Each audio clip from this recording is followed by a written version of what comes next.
you need to meet people and people need to know you. And you can't assume that because you have had a very solid career in one area that people know who you are. I mean, if you were in the bubble of media, everybody knew who I was in the bubble of media. I'd edited magazines, I'd, run businesses, everybody knew who I was. But in the business world, no one knew who I was. And it's a real reality check if you're moving from one sector to another. So you need help with networks. You talked about mentoring, and I actually want to mention that, and reaching out to people, and I want to mention that that's something that I strongly believe people should be doing, and it's what I did with you many years ago. Yes. Because I was very inspired by Marina as a teenager, and she was the editor of Dolly, and I never wanted to be a journalist, but I looked up to her and went, wow, like I want to have a career one day like that, not knowing what that meant at 13. But then many, many years later, I reached out to you for a coffee because, again, I came across you and I was in a new industry. I was starting out in public relations. I didn't know anybody. I'd had, as you said, you have a career in one industry and everybody knows you. You move to another one. Yeah. Nobody knows you and you have to start again.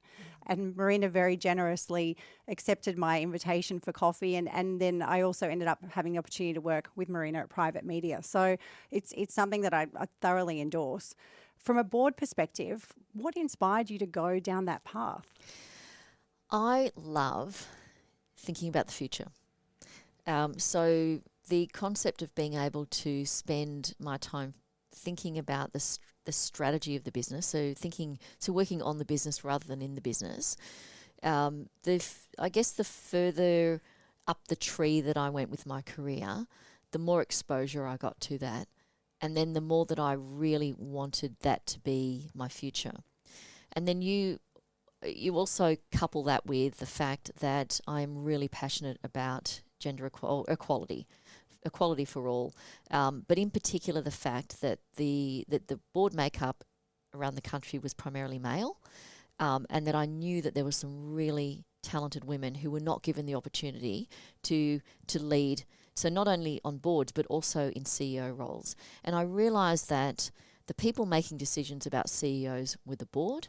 And so, I'm one of those people who says you put your money where your mouth is. Instead of just whinging about the need for more women on boards, why don't you be one of those women on boards? And so I made a decision quite early, actually, to pursue that. So it was 2003. I actually went off and did the company director's course then.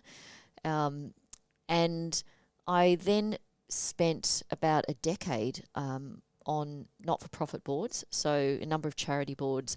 I joined the board of Netball Australia as their first ever independent director, and so I learnt sports governance there, and that was really fantastic. And I did all of that alongside my executive career. So by the time that I was ready to launch myself into a paid board career, I had 10 years of experience already.